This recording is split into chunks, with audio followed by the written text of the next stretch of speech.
নবীনগর চিতিশোত। আজকে পয়লা নববর্ষর শুভেচ্ছা জানাই সবাইকে।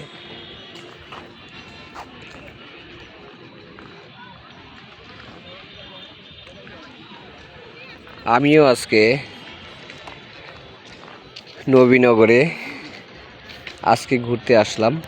তো অনেক দিন পর এই যে সেলফি মেন ভাইয়েরা সবার কিন্তু সেলফি তোলে।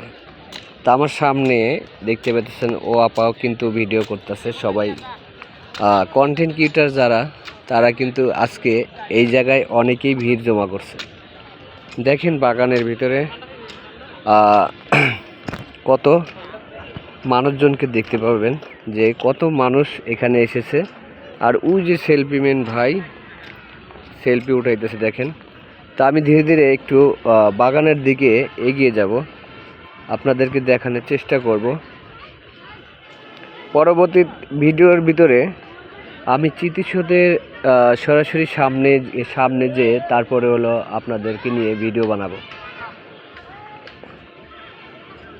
তো আজকে আছি সারাদিন, সবাই সাথে থাকবেন। আজকের এই নববর্ষর শুভেচ্ছা সবাইকে দিচ্ছি। সবাই নববর্ষ ভালোভাবে পালন করবেন। আমি আসলে বাগানের সামনে দাঁড়িয়ে আছি। তো বাগানের ভিতরে সবাই দাঁড়িয়ে আছে। আজকে যে পরিমাণ রোদ উঠেছে, রোদের ভিতরে সামনে দাঁড়াইতেই পারতেছে না, মানে রোদের দিক দিয়ে হাঁটতে পারতেছে না, এত পরিমাণ রোদ যে পরিমাণ রোদ দেখা যেতেছে তাতে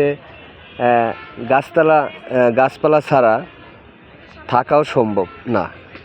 এই জন্য সবাই একটু গাছপালার সামনে এসে সবাই একটু ঠান্ডা জায়গায় সবাই একটু প্রবেশ করতেছে, যে ঠান্ডা জায়গাটা পেলে পানির পিপাসাটা কিন্তু কম লাগবে। তা আমি ভিডিওটা কিন্তু লং করে নিচ্ছি।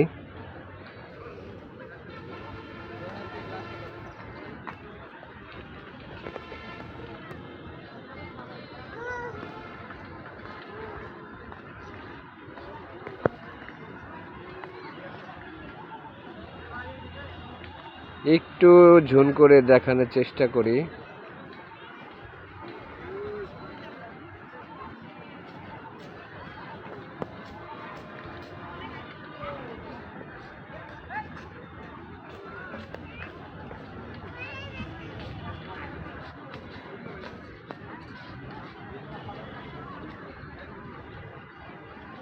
তো বন্ধুরা, আজকে নববর্ষর এই ভিডিওটা আপনাদের কাছে কেমন লাগে সেটাও অবশ্যই জানাবেন। রোদে পুড়ে ভিডিও করতেছি, শুধু যারা দূর দূরান্তে থাকেন, চিতিশোতের আশপাশে আসতে পারেন না, তাদের জন্যই কিন্তু এই ভিডিওটা। দেশ ও দেশের বাইরে যারাই থাকেন, অন্তত এই জায়গায় যারা ঘুরতে আইছেন তারা কিন্তু অবশ্যই আবারও নতুন করে বাইরে থেকে চিনতে পারবেন যে আবার এই ভিডিওর মাধ্যমে একটু চিতিশোত দেখতে পেলাম। তো আজকে আমি এখানে শেষ করে দিতে চাচ্ছি। পরবর্তী ভিডিও অবশ্যই দেখবেন।